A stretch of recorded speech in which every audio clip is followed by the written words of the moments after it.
In Fly 2 was, I love Chris Walas. He's a wonderful filmmaker and a great makeup effects guy. He did the original makeup effects for Fly 1, Cronenberg's Fly.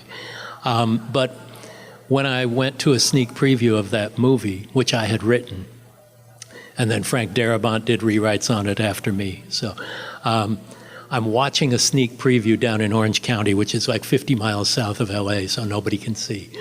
I'm watching the movie and going,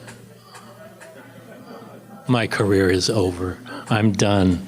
And the movie was financially very successful, creatively a bit bankrupt. Please put your hands together for the absolute master of horror himself. Mick Garris is here. Thank you so much. Thank you for taking the time and being here with us today. Thanks, everybody, for showing up. So we did one of these a couple years. I was taller than. Yeah, you can go handheld or wherever you're comfortable with the mic. I think I'm easily heard by the rear row. Yeah. So, as always, guys, I want to reiterate, this is your panel, your chance to ask questions whenever you want. Whenever I see hands going up, I'm happy to start calling them out from there. Nobody told me that. No one told you that, okay. Well, I know also it takes a minute for the room to warm up, so I have plenty here until you guys feel, loose enough to raise your hands. And we're getting an early start so that you can ask all these questions. Exactly. You have all the time you need.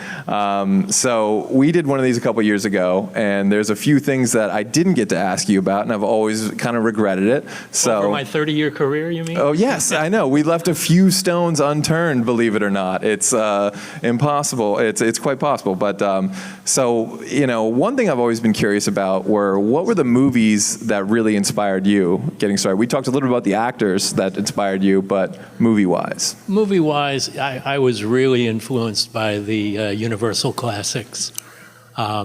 And in particular, the one that killed them, Abbott and Costello Meet Frankenstein.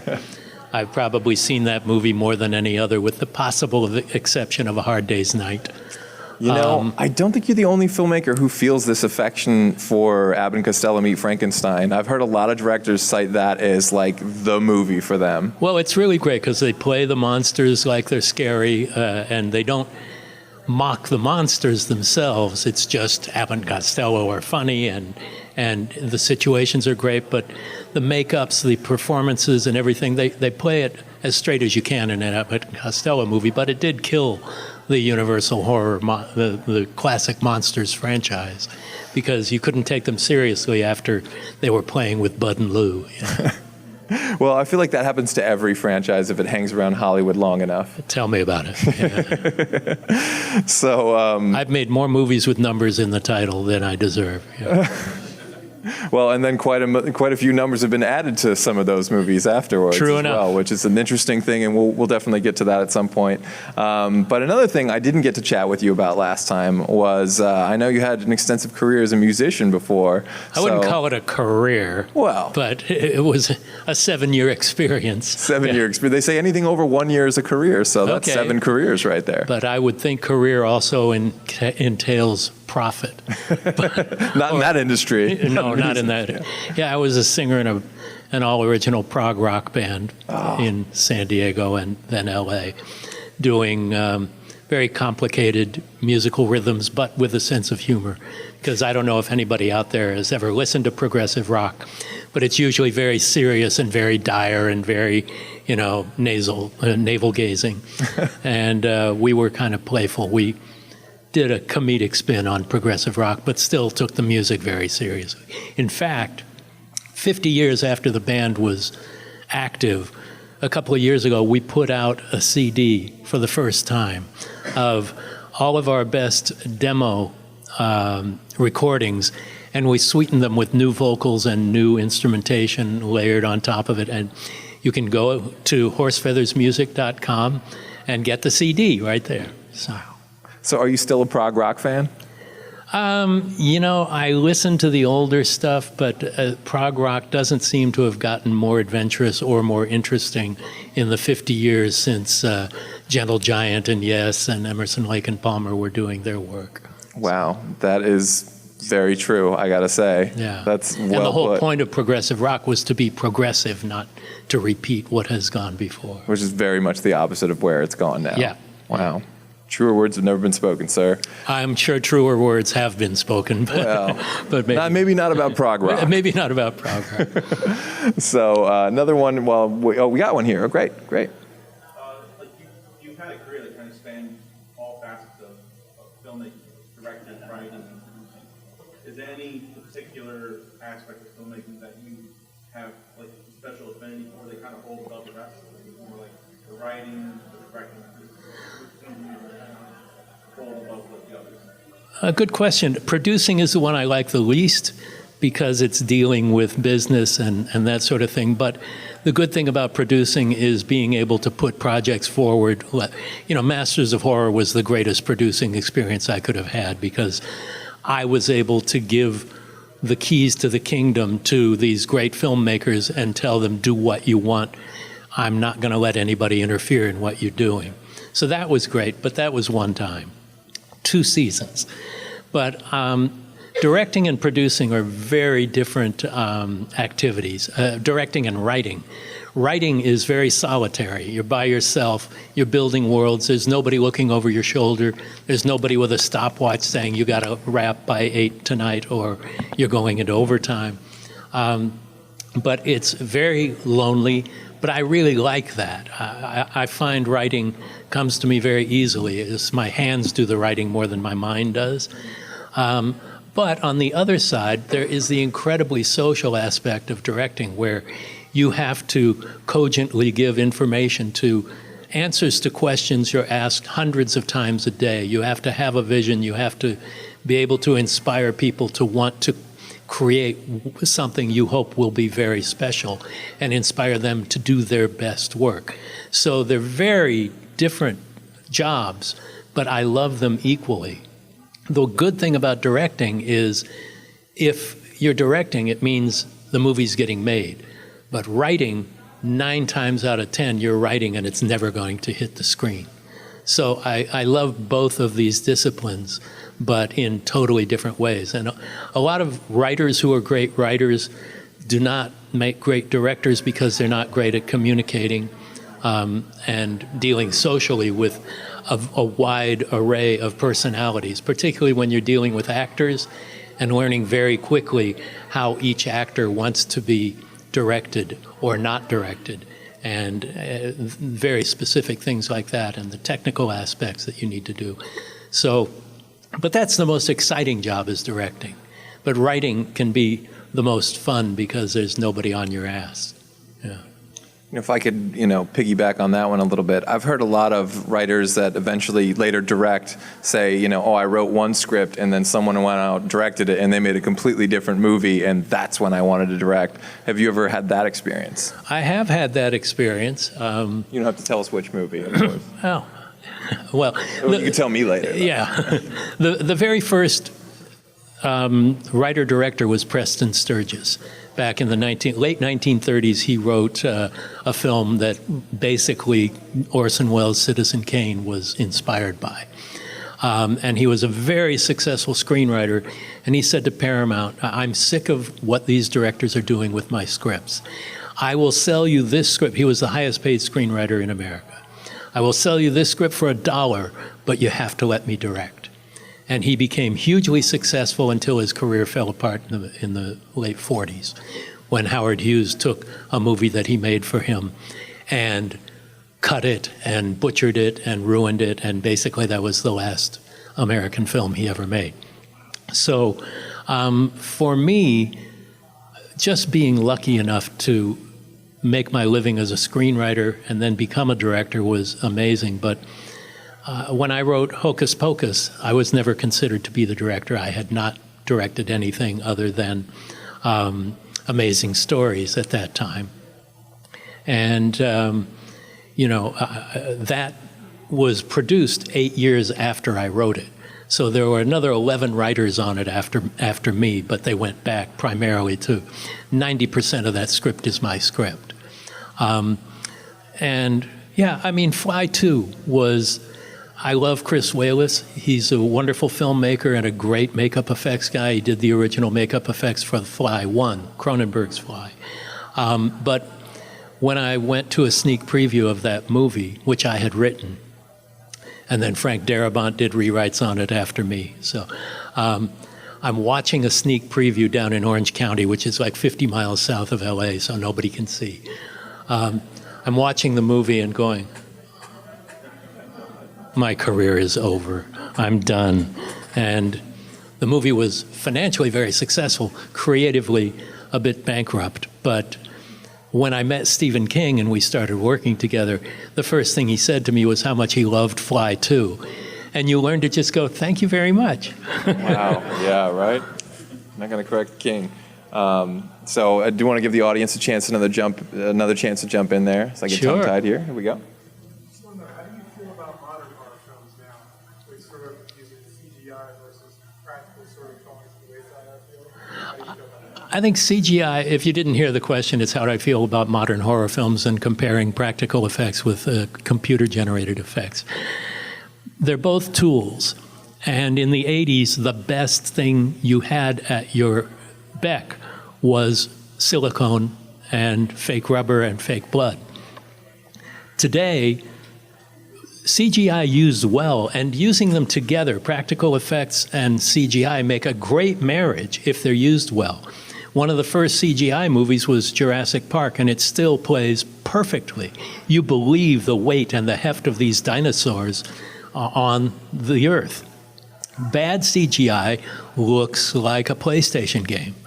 And, you know, all these Marvel movies, things like that, I'm not a huge fan of them. But modern horror movies, most recently, Talk to Me, I think, is a masterpiece. A brand new horror film by first-time filmmakers from Australia, twin brothers, and it's genuinely frightening. It's really creative. The acting is spectacular. And I'm sure they use some digital effects, but it's mostly practical. But digital effects are a tool, and if used well, you don't notice they're digital effects. But the same thing with latex. If used well, you don't know that it's latex, but they can really be obvious too. I remember sitting in dailies when John Carpenter was making Escape from New York, and they're watching dailies, and there's a rubber head, the latex head that's on a pole. And just hearing this voice from the back, which was John going, rubber. So it's the same as going, CG, yeah. But used well, it's great, and it has gotten to the point of perfection when in the right hands. So I don't ever want to be one of those guys who says, I only want to shoot on 35 millimeter film. I only want to shoot practical effects. I want to use the best tools at hand. I don't want to be an old man who just thinks that was the better when I was doing it. But I want to be able to evolve because a lot of filmmakers calcify. They have some success and they stay where they had that success. And I don't ever want to be one of those guys. That's awesome. So was your first time working with CGI, was that on The Stand? The Stand had some very primitive CGI, but we did some CGI on Sleepwalkers 2 years earlier. Really? Yeah, the transformations. The first, Oh, yeah. This was when Terminator 2 was being made. We were making the movie. Terminator 2 came out first. They were the first CGI movie aside from what was the Nick Castle's space movie. Last Starfighter. Last Starfighter, right. So we had done, at the time, John Landis had just made the black or white video with Michael Jackson. Right. And we used the same company to do the morphing in Sleepwalkers. So that was the first CG we did, which was on a much higher end than the CG we had on The Stand. Well, naturally for television, budgets are going to be smaller. Not just television, but the producers were not the most supportive, creatively supportive people in the world, yeah. Wow. Yeah. Well, man, I watch The Stand at least once a year, and probably more so during COVID. So the fact that was made without, supportive producers is mind-blowing to me. Well, there was some support, but in the terms of, we used a guy who worked out of a garage to do most of the CG in The Stand, and it shows, but it was also a new format. It was brand new, and So people were learning. And there are things, the hand of God in the climax of The Stand still embarrasses me. Really? Even Yeah. the Blu-ray release? Well, the Blu-ray, they didn't really change the visual effects as much as up-res them. The Blu-ray, if you haven't seen the Blu-ray of the Stand miniseries, you have not seen it in its best form. They went back to the 16 millimeter negative. We shot in 16 rather than 35 because of those producers. And so they reconstituted everything from the negative and recut and reformatted everything, and it looks way better than it looked when it was new. It looks beautiful. Yeah, it's one of they did my a beautiful favorite job. retro Blu-rays of all time. And you know, when we did our last panel, I asked you what your thoughts were of if the Blu-ray, if it would ever come out on Blu-ray, and you're like, "There's an absolute 0.0% No chance." So Because who would have thought, especially in these days as physical media is becoming less and less popular, that they would go back to actually go to the 16 millimeter negative and rework everything from there and reconstitute the whole thing. There was no way that was going to happen. And then Paramount and CBS Video joined forces, and they did this beautiful, beautiful job. And I think you can get it for like $10 on Amazon these it's, days. you know, it's a pretty good deal. I mean, you can't, I mean, I would have paid a lot more than I would have paid 10 times that for the Stand on Blu-ray. Well, and they ported everything over from the DVD that we'd done, so King and I do commentary along with the editor and the director of photography. So it's really a great film school as well. Those are great. That is a great commentary, I will say. It's like there's a little bit of everything, technical and then the, you know, behind the scenes stuff. So Well, I asked for friends to help me because I didn't want to fill 6 hours of myself. well, blathering. that would probably be tough. Did you do Yeah. that all in one sitting? You broke it up. You had to break that up, right? We broke it up. I think I did it in 2 days, but King came in one sitting, and you know all of the guest people who came in, Ruby Dee and Rob Lowe, they came in and did theirs just in one sitting. But I think I was there for 2 days. Yeah. Well, I could talk to you at the Stand for days and days and days. But Well, I we're do here wanna- early, so Yeah, it's we true. got We did time. get a start early here today, guys. But I do want to give the audience another chance, and I don't want to hog the mic too much. Here we go, right up front. Yes, it's a two-part actually. When you initially found out you were going to do the Stand, like what was your reaction? Because that used to be thought it was unfilmable. And that's Yeah. a massive undertaking. Yeah. And my second question is, Nightmare Cinema 2, is there any chance that that happens? Well, I'll answer the second one first because it's easier. Nightmare Cinema was not a successful release. It was released very independently. The possibility of there being a second one is there, but it's minor. I'd love to do it, but that is the lowest budget production I've ever worked on in my life. That cost less, that feature cost less than an episode of Masters of Horror.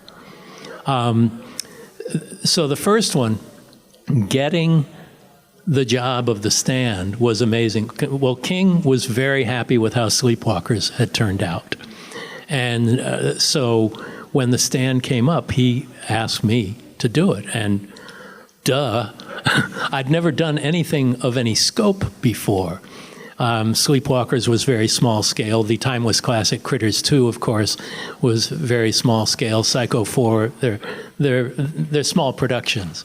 But The Stand was vast. It was a 100-day shoot. We had 600 extras in Las Vegas. I mean, it was just a massive canvas to paint on. So when the 460-page script telephone book landed on my doorstep, it was intimidating and thrilling, and an opportunity I never imagined I'd get. And then when it became the most successful, the highest rated miniseries in the history of television, it was like amazing. Last time I ever had anything like that, but at least I did it once. Yeah. But, you know, The Shining later was also very successful, but nothing really broke through like The Stand did. Got one in the back. In a situation like that where you're being given the script to basically interpret, how much do you lean on the writers in that sense, and how much do you go, all right, at some point in time I have to kind of make this mine as opposed to theirs? Well, first of all, it depends. On Stephen King's best-selling novel ever, it's his. And he wrote the screenplay as well.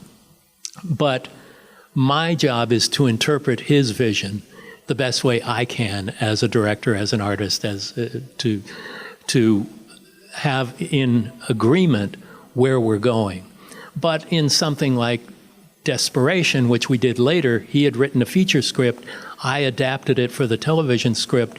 And I don't know if you've seen Desperation or read the book, but there's a child who is very religious and is very vocal about it, and you want to smack the little fucker. But so I did a lot of changing on that because he really was so unpleasant because of his godliness that it was, it's not that he was religious. The Stand could not be more Christian. But the way this character carried that, I took it in my hands to trim a lot of that and reshape a lot of it. He's still pretty potent, but it's also not his best-selling book ever. It's a book that not that many people are as familiar with. So there's room to move. But I'll say this for Stephen King. Every time I've worked with him that he's been on the set, or just worked with him, period, even when he hasn't been, he was on the set for about a third to a half of the time on The Stand, and on The Shining for about 2/3 of the time. Never once did he ever tell me how he thought I should shoot a scene. He said, "You're the director, this is up to you." Now, plenty of times I consulted with him, because if you have Stephen King on set and he wrote the book and the screenplay, you're an asshole if you don't consult with him. And that opportunity is so grand that, of course, you want to avail yourself of that. But King and I became very good friends because we do share our visions so closely. The interpreting of his books was very important to me as a fan as well as a filmmaker. If I could actually ride the coattails of that one, because when you did Sleepwalkers, it was just a few years after King had directed Maximum Overdrive, which is his lone directorial work. Did he ever vent to you about his frustrations with his experience with directing? I think he blamed himself. But he did say he had problems because he was working for Dino De Laurentiis. It was shooting in North Carolina at Dino Cita, which was what they called his studio. And half of the crew did not speak English. So King was directing, and he was chemically impaired, let's put it that way. Even King says himself that he was not in the right shape to be directing a movie. He didn't really vent so much and blame others as took it on as his own responsibility. He's a great human being, not just a great artist, but a really good and generous and wonderful human being. Absolutely. I definitely got that vibe. In fact, I was listening to the post-mortem episode you did with him, and I actually blew my laptop speakers because he was calling in from a phone and the distortion. My favorite line in that interview is when he says, "Fuck Stanley Kubrick." Famously, he did not like Kubrick's The Shining, which is why we made the miniseries version. Right, and you had actually interviewed Scatman Crothers at one point early on. In 1980, In 1980. So did you ever think, man, I'm going to get here and do this Kubrick guy, he doesn't know how to shoot shit. I'm going to get here. No, I never did that. Okay. Kubrick is was one of our greatest filmmakers of all time. Of course. But no, I certainly never imagined when I had Scatman Crothers on singing a song he wrote about Stanley Kubrick shooting 80 takes of every shot. Never in my mind was, well, we'll do it again and we'll do it better. So, We'll do 83 takes. yeah. So I do want to, let the audience jump back in. Here we go. So, piggybacking off the writing thing in Unrealized projects, I know that you wrote a version of The Mummy with Clive Barker. What are some of the great unrealized projects that you contributed? Well, that's one of them. There were two versions of The Mummy that I actually wrote. One with Clive, which was completely unrelated to the Universal Mummy and took place in Beverly Hills and was, as you might imagine with Clive Barker, sexually deviant. And it was so great. But there's another project, Clive and I, we've got a couple other projects together, including a series that we were going to do for Shudder, but now we're going elsewhere with it. That deal didn't work out. That I hope will. There's a script I wrote called Jimmy Miracle that is not a horror film, but I think my best script I've ever written. I originally wrote it like 30 years ago, and Steven Spielberg was going to produce it, and it never happened. And I rewrote it a couple years ago from scratch. It's a period movie that takes place in 1936, so it doesn't age the way a contemporary script would. But it was immediately optioned by producers, and the Writers Guild strike and actors strike has kept anything from going forward. So there's that, and then I've written a pilot from a Stephen King story and outlined 10 stories for a series, and we were very close to setting that up when the strike happened. So there's a handful of them, yeah.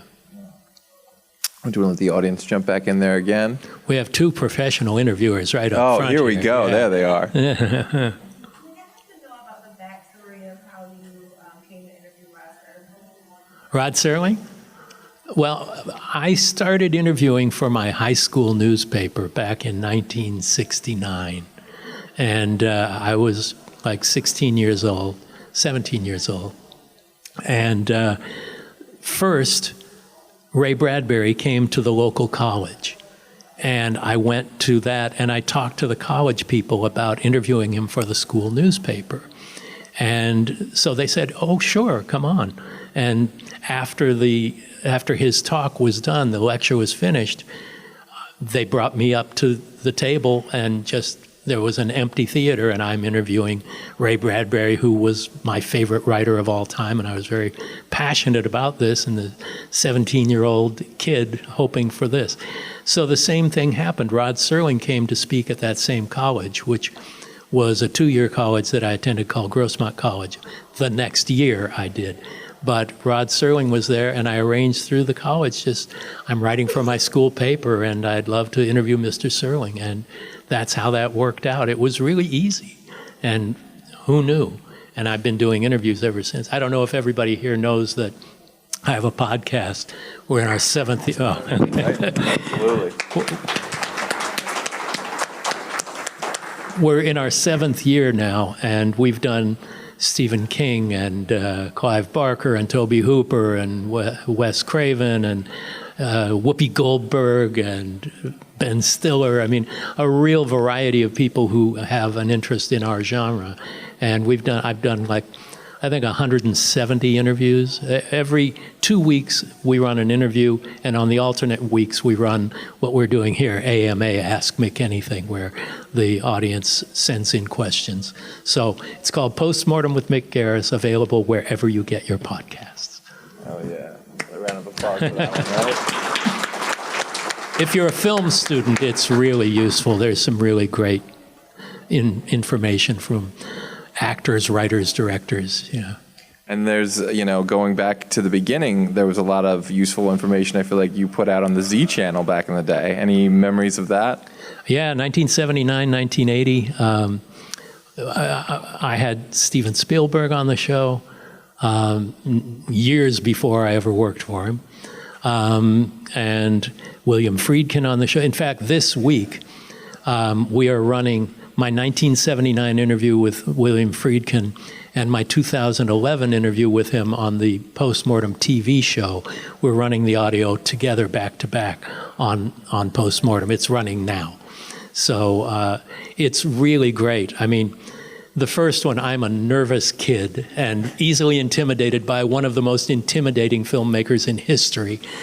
But the second one, we're pretty comfortable with each other, and we really have a great two-way conversation. But the first one, he's just waiting to get to the end so that he can blast the shit out of Exorcist II, The Heretic, which he calls Exorcist II, The Hairy Tick, and says, how dare your channel show this piece of excrement? Wow. Well, that's how you really feel, Friedkin. So I do want to let the audience jump back in. There we go.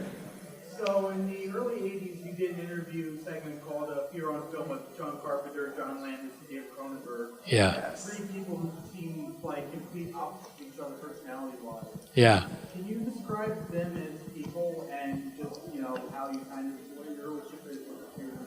Well, they're all friends of mine in different ways. And it started by me doing publicity at Universal and Avco Embassy, where they had movies like Scanners. I did specialized genre publicity on Scanners at Avco Embassy, and that's how I met David. I did publicity on The Fog. That was the first movie I ever worked on. So John Carpenter and I had known each other from then. And Landis, I was a receptionist on the original Star Wars in 1977, and Landis's office was next to mine, but I was answering phones. Star Wars, may I help you? So I know them, I've known them since well before then, and they're all very different, but they all really get along great. Cronenberg is very quiet, much more serious, but great sense of humor, very dry and wry. And Carpenter likes to act like a curmudgeon, but he's not. You know, he's really funny, but he likes, oh, this piece of shit, it's going to be fine. We'll fix it in post, you know. And Landis is one of the funniest human beings I've ever met in my life, you know, but whatever comes in here comes out here. So he's very unfiltered, and I love him for it.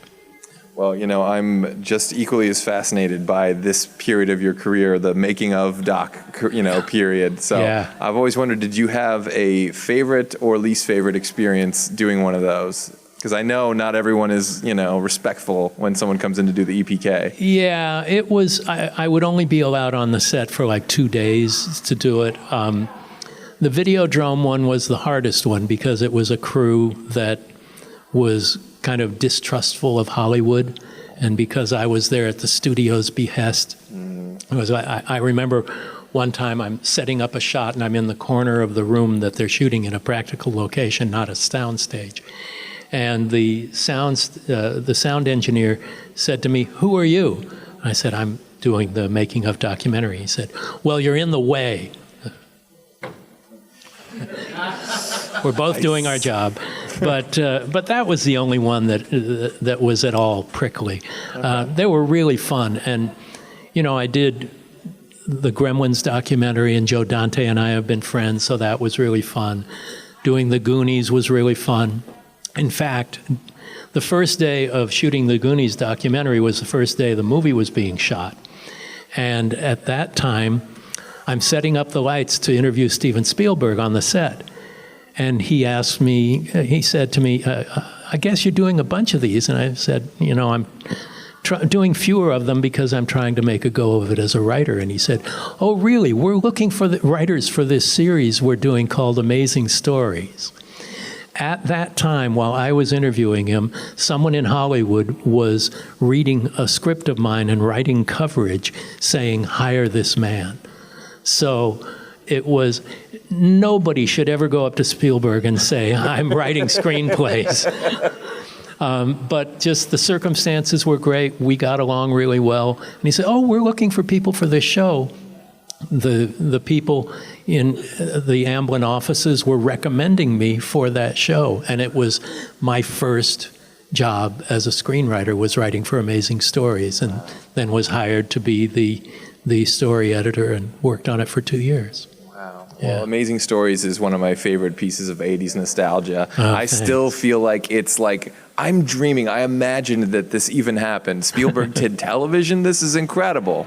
And it was very inspirational in doing Masters of Horror because he hired Martin Scorsese and Clint Eastwood and Joe Dante and Tobe Hooper and all these people to do it, and to be able to go to the people at the top of their game in the movie world was very inspirational for me. And I wrote or co-wrote 10 of the 44 episodes.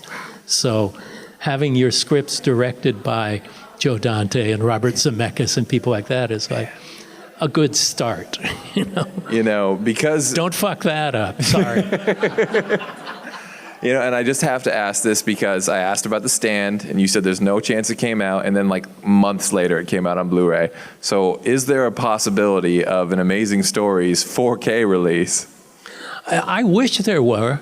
I would love it to be true. They put out both seasons on disc in Australia, but it's just DVD. Okay. They were shot in 35 millimeter film like most network television was in those days, and they were completed on 35 millimeter film with negative and all of that. Wow. So they have the capability to do it. Oh, it's right just there. the demand. So everybody write your letters to Universal Home Video and to Steven Spielberg. Yes. Tell them you're writing some screenplays too. But he does tend to turn his back on the things that were not successful. You know, he's like in Jaws, a shark only moves forward. You know, if it stops, it dies. So he just keeps going and going and going, you know. Well, while we're on the Spielberg-related front, of course, I have to ask about Batteries Not Included. Well, I only work with people named Steve, so. Hey, that's not a bad rule to live by. So Batteries Not Included, another one of my all-time favorite 80s movies. What was your favorite experience from that? Well, it was a great experience and a terrible one because it was Steven offering me to write a movie for Amblin and Universal. And the first draft I wrote, I was so uptight and so eager to do a good job. It was 140 pages long. A general feature film script is around 100, maybe 120. So when I turned it in, I was very excited, very proud of it, but I didn't turn it in to a development person. I turned it in to Steven Spielberg. And I didn't hear anything for about a week or so. And finally, he called me into his office and said, well, I read the script, and it took me 3 sittings. And that's not a good, I'm opening myself up to you right here, and just don't pour salt in the wounds, please. But he said, that's not a good thing. And so I took it to heart.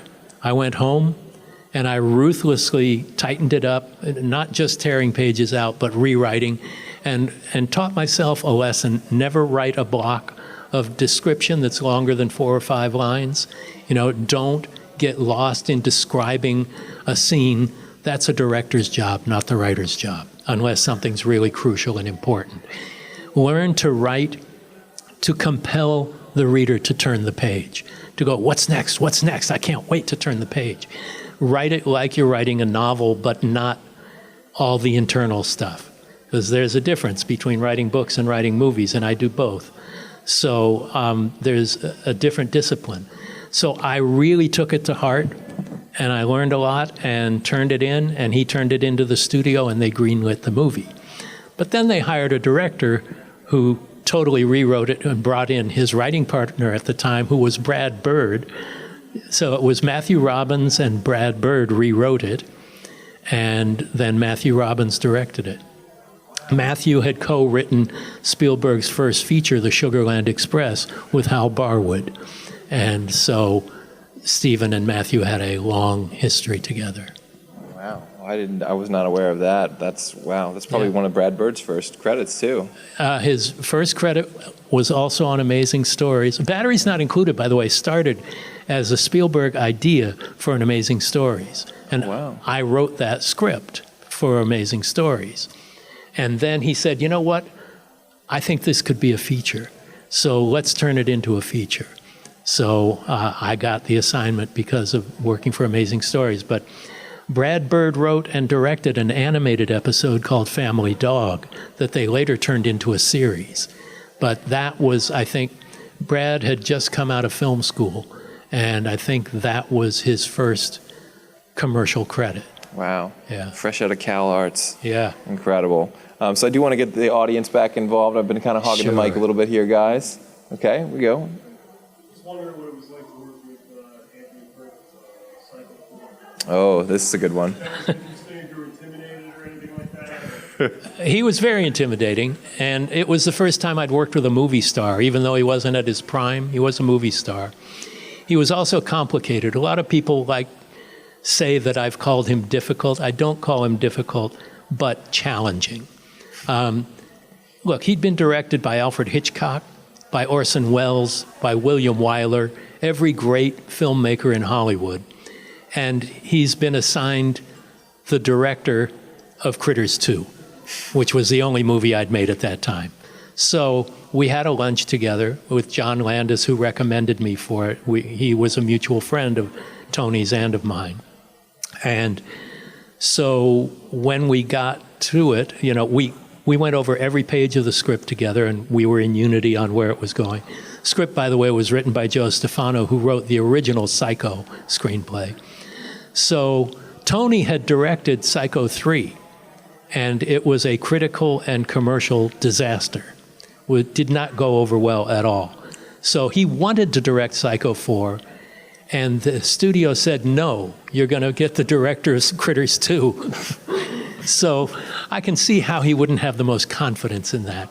But he was constantly challenging me to make sure I wasn't just coming up with cool shots, but that I knew how to tell a story about characters and situations rather than just make something dazzling like a film school brat would do. I never went to film school. Amazing Stories was my film school.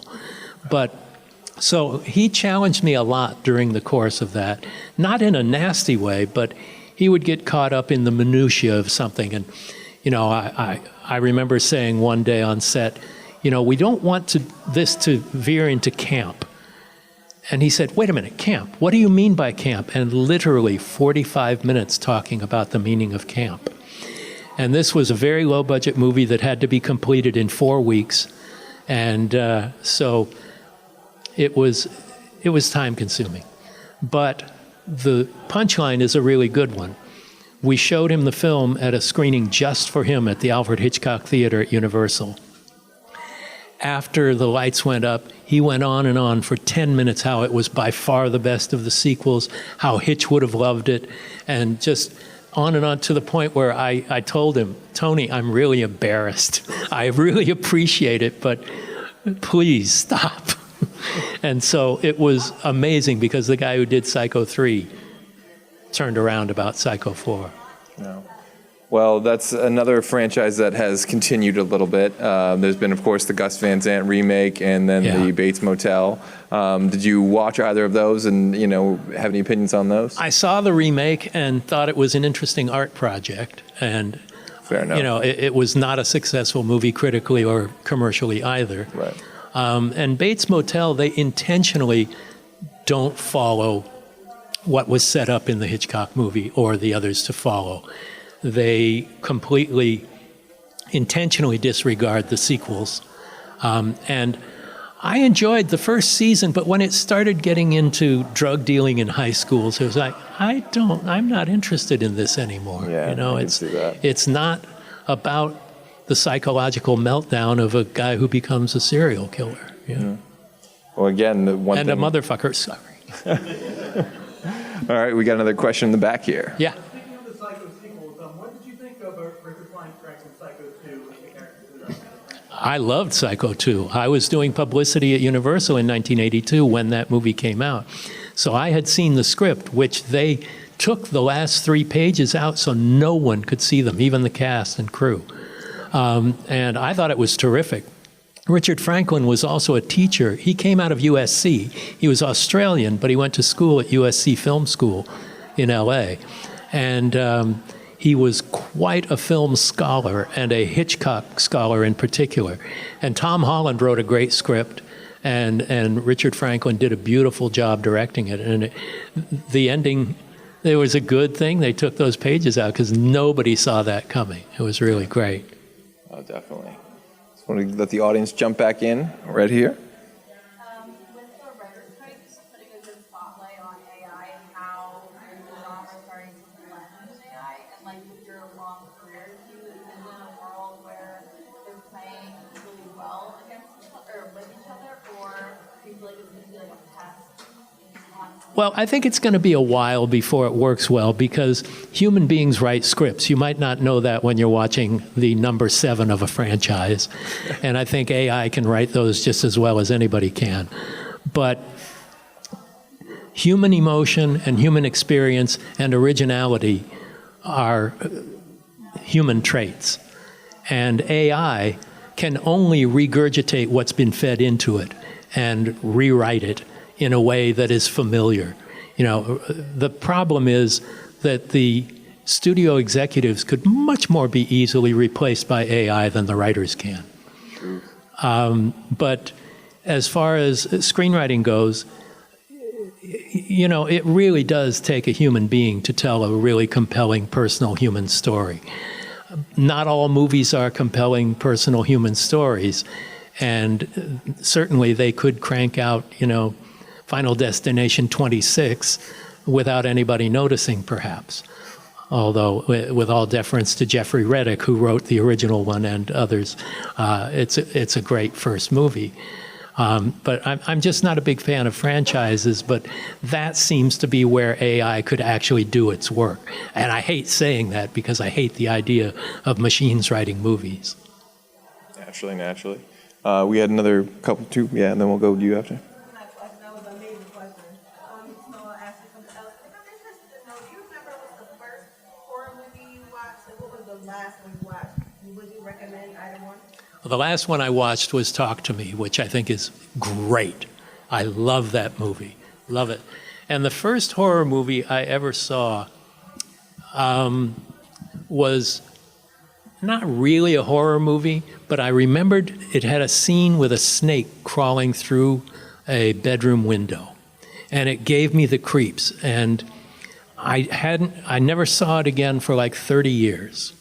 And then I was watching this old Universal melodrama called Cult of the Cobra.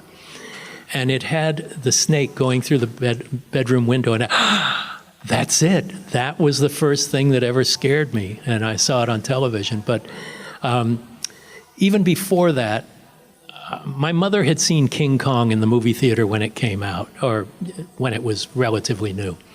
And it scared the shit out of her. And so Son of Kong was coming on television in Los Angeles when we were growing up, and I was one of 4 kids, and my mother and father were in the same room, wanted us all to be together to share the experience in case anybody got scared. Son of Kong, it turns out, is a comedy.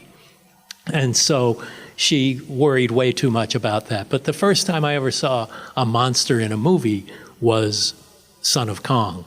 And stop motion. And I knew there was something weird about how it moved and everything. It didn't look necessarily real, but I was fascinated by this creature. And so that was the first thing that really got me into the fantastic. Very cool. I think it was...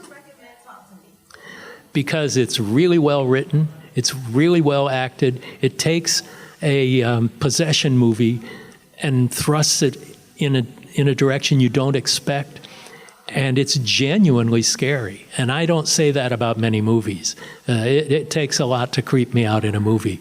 But I loved it. In fact, the twin brothers from Australia who directed it, the Filippo twins, are on my podcast. So You're definitely getting me intrigued because I've seen a lot of possession movies, and very few of them do anything original with the subject matter. You'll love it. You'll love it. Yeah, I'm definitely. And it is an Australian movie, but it's about teenagers, which is usually the kiss of death as far as I'm concerned. A movie about teenagers, great. Never seen one of those before. Never, especially a horror movie. Yeah. But it's great. Did you see Bodies, Bodies, Bodies, anybody? I love that movie. And the best twist of any film of the last 20 years. Wow. And to the right person. Did you girls see it? Oh, you got to see it. A24 seems to have taken over doing all the good stuff. You know, Bodies, Bodies, Bodies, Talk to Me. They're both A24 movies. Yeah, definitely. A24's got a lot of great stuff. It used to be Blumhouse, but now they're all about franchises, and it's distressing. They're about to do The Exorcist too, and I'm like, yeah, by the director of the last 3 Halloween movies. So I don't know if that gives you eager anticipation or dread. Be interested. It's sad to say how Billy Freakin would respond to. I can predict it, and if you listen to the first interview on the podcast, you'll know exactly how he would react. oh my God, yeah, that would be another hairy tick. So I believe there was another hand. Yeah, there we go. I was just wondering, what did you think of the sequel to Hocus Pocus, Hocus Pocus 2? And did they consult you at all? That was a good question. They didn't consult me, but it was very important for them to have a female writer and a female director. And these days, that's really important to have a mix of gender and mix of ethnicities and things like that. So I'm all for that. And I probably would not have wanted to do the sequel because I've been there. It became what it became and still is. And I don't want to mess it up. I'm watching my language. Well, your version, your script was much different than what Disney made, and it was a couple years later, right? It was like you wrote Hocus Pocus in the late 80s? Well, I wrote it, Hocus Pocus 8 years before they shot it. 8 years before But they went through another 11 writers, like I said earlier. But they came back to 90% of the script is what I wrote. They changed the ages from, I wrote it about 12-year-olds, and they made it about 16-year-olds. So Halloween, to me, has much more meaning when you're 12 years old and getting your candy stolen by the 16-year-olds. But that was the main change that they made from the script I wrote, and they had a comedy writer come in and punch up the humor a bit. But Hocus Pocus 2, I have a little bit of a problem with Disney about Hocus Pocus because I still haven't gotten paid for the Hocus Pocus 2 almost a year after the fact. And I've never seen a penny of merchandising from Hocus Pocus over these 30 years. So this is the only time I've said that publicly, but they're greedy bastards. Yeah. Man, I'll be canceling Disney Plus tonight. You guys should all do the same, That's folks. right. Disney what? Disney, what? Yeah, get out of here with that. I think there was another hand up there. Okay, here we go. Do you have any stories about your experience when you directed Riding the Bull? It's actually one of my favorite movies. Oh, thank yeah. you. It's also very difficult to watch, especially the ending. I don't want to give away, but like the choices you have to make. It's a difficult one, but I love watching it. I get teary watching the end of that movie every time because it's the most personal thing I've ever done by far. And it's also the least successful thing I've ever done by far. We didn't get standard distribution. It played only in 3 cities, in 3 markets, but it played in like 80 theaters in each of those markets with no advertising. Originally, I'd adapted the script on spec and made it something really personal about things that had happened to me, my relationship with my mother. I had lost my father and a brother before making that, so I still get choked up talking about it. But I wrote it on spec. My agents were going, this is going to be a huge sale. The studios are going to go crazy for it. But everybody was going, it's either a ghost story or it's either The Shining or it's Stand By Me.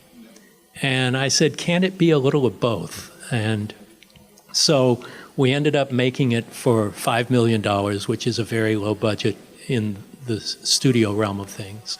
Nobody saw it, but it's the movie I wanted to make. It's something that, and I still get letters from people saying, I lost my mother and I saw this movie, and it meant a lot to me. So that's why you make movies. That's why you tell stories. You want to resonate with people. And yes, you can tell I'm getting emotional about it now, but it's important. What we do isn't just to fill seats on Friday night at the multiplex. It's to try and impart an emotional connection with the audience. Telling a real story is an important act. Well, definitely, that deserves, I think, a round of applause. Right? Thank you. And so everyone else here who hasn't seen it, and that's everyone else, now you have to find it somewhere. We all got homework to do tonight. Yeah, we got one here. Oh, we got one? Good. I couldn't hear what he said. What's the name of the movie? Riding the Bullet. Stephen King's Riding the Bullet. The interesting thing about that was it's based on a short story, 30 pages long, so I had a lot of flexibility in what I could do with it. But I wrote it, and King had approval.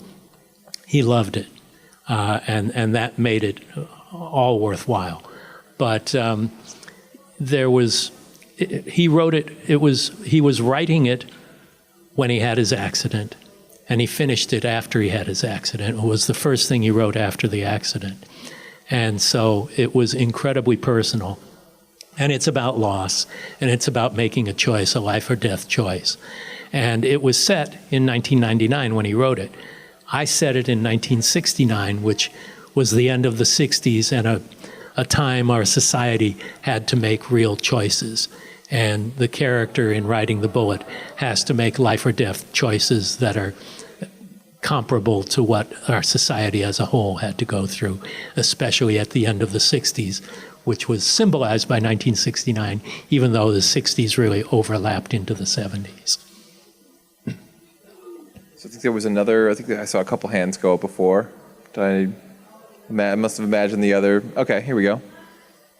Was there one story from Amazing Stories that still sticks with you today? Is there one story from Amazing Stories that still sticks with you?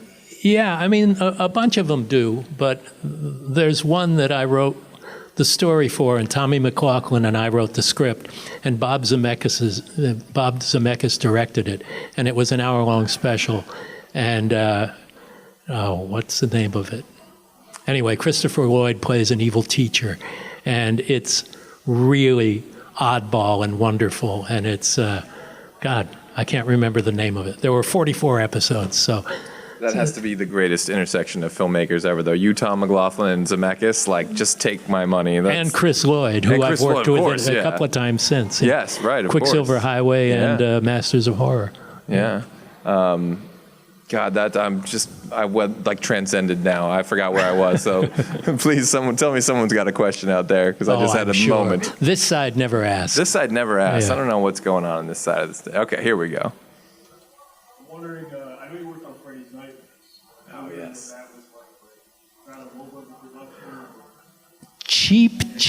Cheap. Okay, I said Nightmare Cinema was the lowest budget thing I've ever worked on. Let me take that back. Freddy's Nightmares was also shot on 16 millimeter film like The Stand, but it looks like it. Whereas The Stand, we got an Emmy nomination for cinematography. But they had so little money. You shoot an hour, but they were two different stories so that they could split it up and sell it as half hours in syndication for the second season.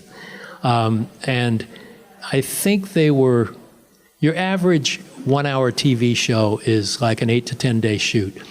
These were 5 to 6 days, and just rush. It was fun, and I got to shoot the wraparounds with Freddy for 3 of the episodes, two of the others as well as mine. So it was really fun working with the Crypt Keeper and with Robert Englund for those parts, because Robert wasn't in but 2 or 3 of the episodes, but he was in all the wraparounds. So actually, I want to piggyback on a previous question, because we were... Sorry, I said the Crypt Keeper. I did that on Tales from the Crypt. I did an episode. Yeah. Right. Okay, and we will definitely get to that as well. No need. No need? We got plenty of stuff. We got plenty of that. So you mentioned, Tom McLaughlin, and I recently did a panel with him. It was he's fantastic. such a great guy. Such a great guy. Yeah. And obviously, so I have to ask about She-Wolf of London. She-Wolf of London was made by the same division of Universal that made Psycho 4, and at the same time. What they did was produce television for the non-networks, the Showtimes, the non-broadcast networks, cable TV. So they said, pick a title from our vast collection of titles, our IP, that you would like to adapt into a series. And so we took She-Wolf of London. They said, now don't make it like the movie, because then we'd have to pay for the rights for that. So I came up with an idea, and I brought Tommy in, because Tom and I were good friends, and he'd worked with me on Amazing Stories. We had so much fun together. And so they were creating a new network. It was the Universal Television Network. This was before Fox did that. There were only 3 networks. There was ABC, CBS, and NBC. Before there was Fox, so they wanted to syndicate these shows across the country. Well, they had a grand total of 2 stations running their shows. One of the shows was She-Wolf of London, and the other was They Came From Outer Space, which Tommy ran himself.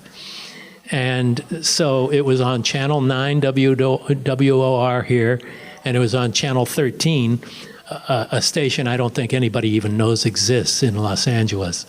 And it was a terrible flop, although they did a second season of She-Wolf of London called Love and Curses, where they brought it to LA. The original was shot actually in Bath, England, not in London, because it was cheaper. But Tommy and I wrote the pilot. I was there for the production of the pilot, and they wanted me to come on as a producer, but at that point in my career, there's no way I wanted to be there and not be available for other feature opportunities that were offered to me at that time. And so they hired a couple of producers I was not too crazy about, who took it in a very different direction. And then by the time it came to Los Angeles, I don't know how shooting in Los Angeles was cheaper than in England, but it was. Wow. And it just, as love and curses, it just cursed itself. Yeah.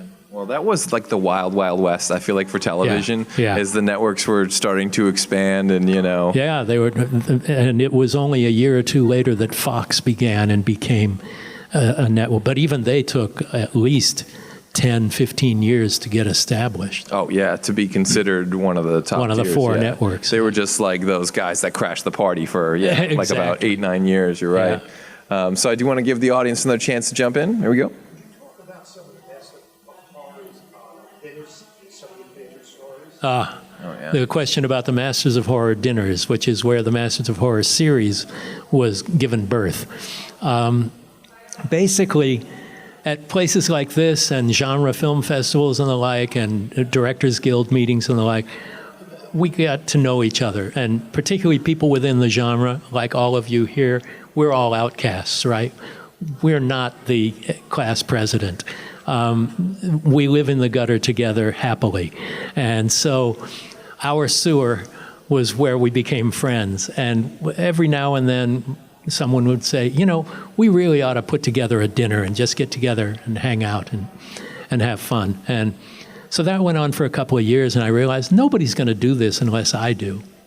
So the first one, it took me a week of phone calls. No, I can't make that night. No, I can't make that night. No, I can't make that night. Finally put together a dinner in the San Fernando Valley, and there were 12 people there. It was me, Toby Hooper, Wes Craven, John Landis, Stuart Gordon, Larry Cohen, Guillermo del Toro. I mean, if there were a bomb drop there, there'd never be another good horror film. And we had a great time. It was just people, maybe shoe salesmen have dinners, the masters of salesmanship. But we just had a great time. It wasn't necessarily talking about the genre and the like, but work comes up. But it was just great conversation with people who share a similar career. And so a couple months later, it took me 1 hour to set up the next dinner. And each time someone would say, could so-and-so come, another genre filmmaker? And it was like, the last one we did before COVID, there were 35 directors who came. But it's just a social event. It's nothing more important than that. But it's where we did discuss, what if we held the keys to our own fate and do Masters of Horror, where we're the bosses and we can fulfill our visions. And then I came up with the concept and took it out and pitched it to various networks and places, and that's how that came to be. So we're due for another dinner, but 35 is too many people, and I never get to sit next to the people I want to. So. Well, do you want to let the audience jump back in? Here we go. On your podcast, you included the Australian twins from Topsy and the writer for Megan. Is there any other younger directors, writers that you're looking forward to what they create next? I love Ty West. He's not as young as those guys, but I think Pearl is the best genre film I've seen in ages, other than Talk to Me, maybe. I think Ty West is great. Yeah, putting me on the spot, coming up with names right now. But basically, if they're on the show, I approve. But not always. But I challenge you to guess if I'm interviewing somebody whose work I didn't like. There are some there, but I guarantee you won't be able to tell. That's my job, is to make sure that people feel comfortable and welcome and open up to me. Well, in the spirit of that, I hope the audience is comfortable enough to dive in for a couple more questions. Here we go. You've seen the genre change throughout the decades. Is there something right now in